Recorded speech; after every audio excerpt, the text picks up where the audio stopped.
మహాగణుని యొక్క శ్రేష్టమైన నామమును స్మరించుకుంటూ మరొక ఉదయకాల సమయంలోనికి దేవుడు కృప చూపించి మనలను ప్రవేశించగలిగినట్లుగా సహాయత కనపరిచిన విధానమును స్మరించుకుంటూ ఈ పునరుద్ధాన దినమున దేవునికి స్తుతులు స్తోత్రములు చెల్లిస్తూ ఈ మార్నింగ్ మన్నా కార్యక్రమమును మనము ఆరంభించుకుందాము. ప్రార్థనాపూర్వకముగా దేవుని యొక్క కృపా కనికరమును స్మరించుకుంటూ దేవుని స్తుతులు చెల్లిస్తూ ఈ దినమును మనము ఆరంభించుకుందాము. ఉన్నతమైన ప్రభువా, మీకే మా స్తుతి ఆరాధన సమర్పిస్తూ ఉన్నాము.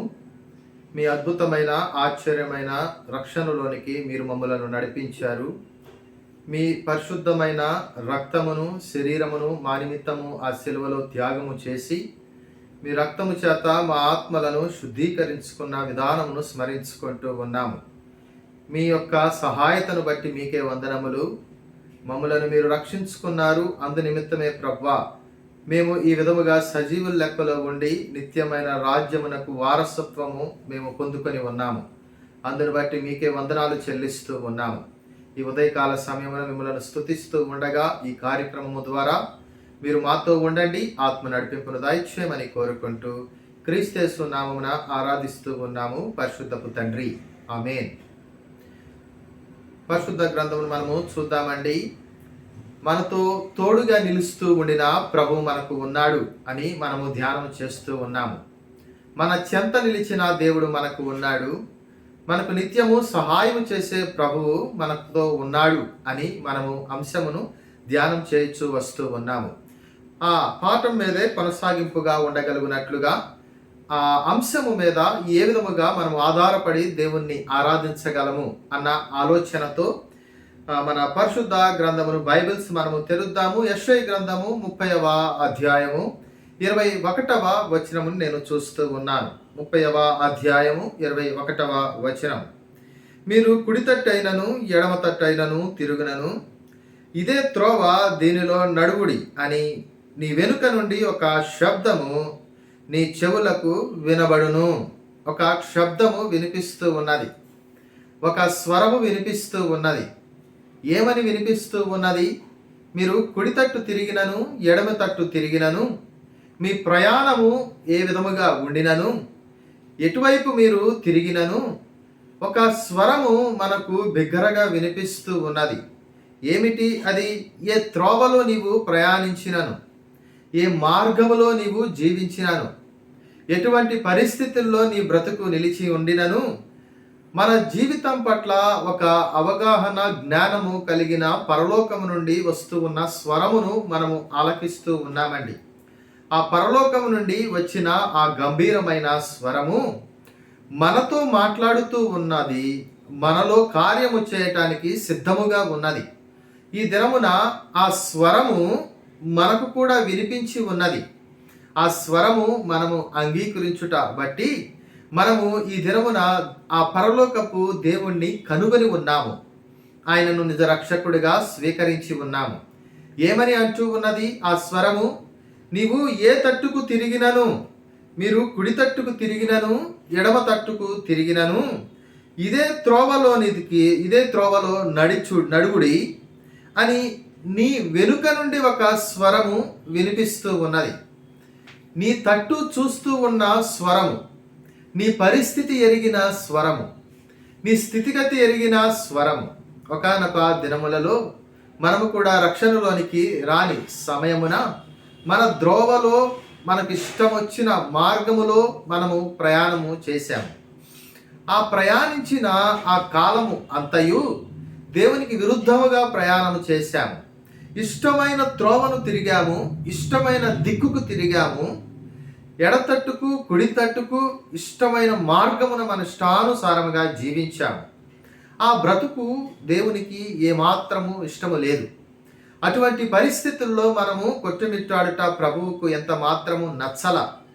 మనలను తన స్వకీయులుగా చేసుకోవటానికై, మనలను తన సొంత యాజక సమూహములో స్థిరపరచుకోవటానికై, మనలను విమోచించుకొని విడుదల దయచేసి తన నిత్య రాజ్యములో అర్హతను యోగ్యతను ఇవ్వటానికై పరలోకము నుండి దేవుడు ఒక స్వరమును వినిపిస్తూ ఉన్నాడు. అది ఏమిటి అనగా రక్షణ స్వరము అని మనము చెప్పవచ్చు. ఆయన ఈ లోకములో 33.5 సంవత్సరములు జీవించిన కాలమందు 3.5 సంవత్సరములు యేసుక్రీస్తు ప్రభువు పరలోకము విడిచి భూలోకములో పరిచర్య చేసిన ఆ దినముల యందు ఆయన స్వరముతో గంభీరముగా ప్రచురించినట్లు మనము చూస్తాము. ఆయన రక్షణ స్వరముతో అనేక మందికి ఈ రక్షణ సువార్తను విస్తరింపచేసినట్లు మనము కనుగొని ఉన్నాము. ఈ స్వరము విండిన వారికి, ఈ గంభీరమైన స్వరము అంగీకరించిన వారికి రక్షణ సిద్ధముగా ఉన్నది. పాప క్షమాపణ కొరకు పిలువబడ్డ స్వరము, విమోచన విడుదల కొరకు ప్రకటింపబడిన స్వరము, అది ఏ సువార్త స్వరము. సువార్త ద్వారా మనము రక్షణలోనికి వచ్చి ఉన్నామండి. ఏమిటి ఆ స్వరము, ఏమిటి ఆ సువార్త అని మనము ఆలోచించినట్లయితే అది పరలోకములో నుంచి దిగివచ్చిన స్వరముగా మనము చూస్తూ ఉన్నాము. ఆ స్వరమును ఈ దినమున మనము అంగీకరించాము. ఇక్కడ 21లో శబ్దము అని అంటూ ఉన్నాడు. ఆ శబ్దమును మనము అంగీకరించాము. యేసు క్రీస్తు శబ్దమును గురించి మనము ఆలోచించినట్లయితే ఆ ప్రభువు అనేక సార్లు తన నోటి నుంచి ఒక మధురమైన, గంభీరమైన, ప్రేమతో కూడుకున్న స్వరములను, శబ్దములను ఉచ్చరిస్తూ వస్తూ ఉన్నాడండి. ఆయన ఈ లోకములో గొల్లలను చూసి ఆయన శబ్దముతో ఆహ్వానించాడు. గొర్రెల కాపరులను ఆయన ఆహ్వానించాడు. జాలరులను ఆయన ఆహ్వానించాడు స్వరముతో. అనేకమైన వ్యాపారములు చేసుకునే వారిని ఆయన రక్షణ మార్గములోనికి ఆహ్వానించాడు. అంతేకాదు కానీ వృద్ధాప్యములో ఉండిన వారిని ఆయన రక్షణలోనికి ఆహ్వానించాడు. ఎప్పుడైతే ఇంకొక వైపు మనము చూసిన సమయమున ఆయన సిలువలో వేలాడుతూ తండ్రితో ఒక శబ్దము చేసి బిగ్గరగా మాట్లాడాడు. సిలువలో ఆయన శబ్దమును మనము చూసి ఉన్నాము.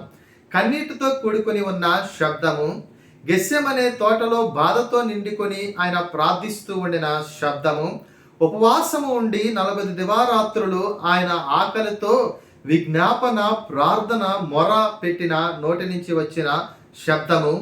అలాగుననే ఆయన రెండవ రాకడను గురించి మనము ఆలోచిస్తే మధ్యాకాశములోనికి రాబోతూ ఉన్నాడు. గంభీరమైన శబ్దముతో ఆయన పరలోకములో నుంచి మధ్యాకాశములోనికి వస్తూ ఉన్నాడు. కడబూర శబ్దము మనం వినబోతూ ఉన్నాము. బూరల ధ్వని శబ్దము మనం వినబోతూ ఉన్నాము. దేవదూతల శబ్దముతో గంభీరముగా రానయ్యున్న ప్రభువును మనము చూడబోతూ ఉన్నాము. ఆయన ఈ దినమున అంత శబ్దము, అంత గంభీరము కలిగిన ప్రభువు ఈ దినమున నీ హృదయము పట్ల, మన ఆలోచనల పట్ల, మన యొక్క రక్షణ పట్ల ఆయన ఆశతో వేచి ఉన్నాడు. ఆయన ఆశతో మనలను ఆయనలోనికి ఆహ్వానించుకోవటానికి ఆయన మనకు తోడుగా ఉండి నడిపించాలి అని దేవుడు ఇష్టపడుతూ ఉన్నాడు. కనుక మనము ఆయన శబ్దమును వింటూ, ఆయన స్వరమును వింటూ, ఆయన నడిపింపు కొలది మనము మన ఆత్మీయమైన యాత్రను ముందుకు కొనసాగించుకునే వారముగా ఉండాలి అని ప్రభువు కోరుకుంటూ ఉన్నాడండి. నా ప్రియమైన సహోదర, సహోదరి, ఈ దినమున నీవు ఆయన యొక్క శబ్దమును, స్వరమును విన్నావు కదా. ఆయన నీ హృదయాంతరంగములో నీతో మాట్లాడిన స్వరమును నీవు గ్రహించి ఉన్నావు కదా. ఆయన రక్తము చేత నీవు కడగబడి ఉన్నావు కదా. ఆయన శబ్దమును, ఆయన స్వరమును, ఆయన ఆహ్వానమును నీవు అంగీకరించి ఆయనలో రక్షణలోనికి రాగలుగునట్లుగా ప్రభువు పిలిచిన పిలుపును నీవు గ్రహించి ఉన్నావు కదా. అలాగున అయితే మనము ఆయన నిత్యము ఆరాధించే వారముగా ఉండాలి. ఆయనను మనము నిత్యము గణపరిచే వారముగా ఉండాలి అని ప్రభువు కోరుకుంటూ ఉన్నాడు. ఇదే యెషయా గ్రంథములో నుంచి మరొక వచనమును మనము ధ్యానం చేయటానికి ప్రయత్నిద్దాము. యెషయా గ్రంథము 41వ అధ్యాయమును మనము చూద్దాము. 41వ అధ్యాయము 13వ వచనము నేను చూస్తూ ఉన్నాను. నీ దేవుడునైన యెహోవానగు నేను, భయపడకుము, నేను నీకు సహాయము చేసేదనని చెప్పుచు నీ కుడి చేతిని పట్టుకొనుచు ఉన్నాను. ఏమన్నాడండి? నీ కుడి చేతిని పట్టుకొనుచు ఉన్నాను, నీకు సహాయము చేస్తాను అని మాట ఇస్తూ ఉన్నాడండి. ఆయన మన దేవుడైన యెహోవా, మన దేవుడైన యెహోవా. అటువంటి తండ్రి, పరలోకపు ప్రభువు, పరలోకపులో శక్తి కలిగిన దేవుడు మనకు ఒక మాట ఇస్తూ ఉన్నాడు. ఏమని మాట ఇచ్చాడు ఈ వచనములో? మొట్టమొదటిగా భయపడవద్దు అని మాట ఇచ్చి ఉన్నాడండి. భయపడనవసరంలా, దిగులు పడనవసరంలా, చింతపడనవసరంలా. రెండవది సహాయము చేసేదను అని మాట ఇస్తూ ఉన్నాడు. మూడవది నిన్ను పట్టుకొని నడిపిస్తాను అని మాట ఇస్తూ ఉన్నాడు. ఎవరు పట్టుకున్నారు? ఎవరు సహాయం చేస్తానని అంటూ ఉన్నారు? ఆ పరలోకములో నిలిచిన మన దేవుడైన యెహోవా మాట ఇస్తూ ఉన్నదేమిటి అనగా, నీవు భయపడవద్దు, నీవు దిగులు చెందవద్దు, నీవు భీతి వద్దు, నీకు ఏమాత్రము చింత అవసరం లేదు. ఎందుకని? నేను పరలోకమును భూలోకమును సృజించిన సృష్టికర్తను, నేను నీకు తోడుగా ఉన్నాను, నీ కుడి చేయి పట్టుకొని ఉన్నాను, నీకు సహాయం చేయటానికి సిద్ధముగా ఉన్నాను. నీవు భీతి చెందకుండా, భయపడకుండా నీవు నీ ఆత్మీయమైన జీవితంను ముందుకు కొనసాగించు అని దేవుడు ఒక ఆదరణ కలిగించే, ధైర్యపరిచే మాట చేత మన జీవితాలను స్థిరపరుస్తూ ఉన్నాడండి. ఈ పునరుద్ధాన దినమున మనము ప్రభువును ఆరాధించడానికి వెళుతూ ఉన్నాము. ఆయనను గణపరచటానికి, ఆయనను స్తుతించటానికి, మనము ఆయన రొట్టెలోను రసములోను పాలిపంపులు పొందటానికి సిద్ధపాటు అవుతూ ఉన్న ఈ ఉదయకాల గడియలలో మనతో నడిచే దేవుడు మనకు ఉన్నాడు అని మనము స్మరించుకోవాలండి. ఆయన పరలోకములో ఆసీనుడై ఉన్న దేవుడు అని మనము గుర్తుపెట్టుకోవాలి. అంతేకాదు కానీ ఆయన భయములో నుండి, భీతిలో నుండి మన జీవితాలని విడుదల, విమోచన చేసిన ప్రభువు మనకు ఉన్నాడు. ఆయన మనకు సహాయం చేస్తాను అని మాట ఇచ్చాడు. పాపముతో, దోషముతో ఉన్న మన జీవితాలను ఆయన సహాయము చేసి తన ప్రాణమును ఆ శిలువలో త్యాగము చేసి మనలను రక్షించుకొని ఉన్నాడు, విమోచించుకొని విడుదల దయచేసి ఉన్నాడు. అంతకన్నా గొప్ప సహాయము మనకి ఏదైనా ఉంటుందా అండి? లేదు కదా. ప్రాణ త్యాగము కన్నా గొప్ప సహాయత మనం ఈ లోకములో కనుగొనగలమా? లేదు కదా.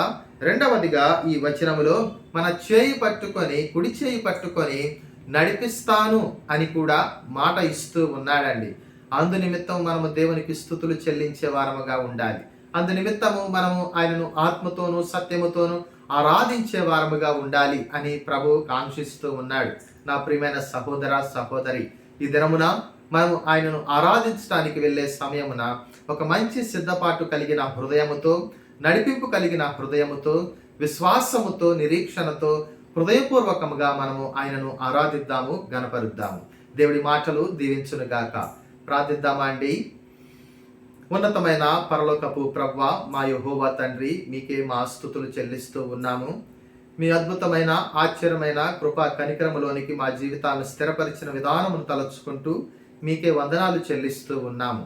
మమ్మలను భయపడవద్దు, భీతి చెందవద్దు, సహాయం చేసే కర్తగా మీరు మాకు ఉన్నారు. అలాగుననే మా చేయి పట్టుకొని నడిపించే దేవుడను నేనే అని మీరు వాక్యముతో మాట ఇచ్చిన విధానమును బట్టి మీకే వందనాలు. మమ్మల్ని రక్షించటానికై, మమ్మల్ని స్థిరపరచటానికై, అన్ని భీతుల నుండి, భయాల నుండి మా జీవితాలను విడుదల, విమోచన దయచేయటానికై మీ పరిశుద్ధమైన రక్తమును ఆ శిలువలో చిందించి మమ్మల్ని విమోచించుకున్న విధానము తలుచుకుంటూ మిమ్మల్ని స్తుతిస్తూ ఉన్నాము. మార్నింగ్ మన్నా కార్యక్రమం ద్వారా ప్రభా మీరు మహిమ, ఘనత, ప్రభావం పొందుకుంటూ ఉన్న విధానం బట్టి మీకే స్తుతులు చెల్లిస్తూ లోకరక్షకుడు మా ప్రాణప్రియుడైన యేసుక్రీస్తు యొక్క పరిశుద్ధ నామమున ఆరాధిస్తూ ఉన్నాము. పరిశుద్ధపు తండ్రి, ఆమేన్, ఆమేన్.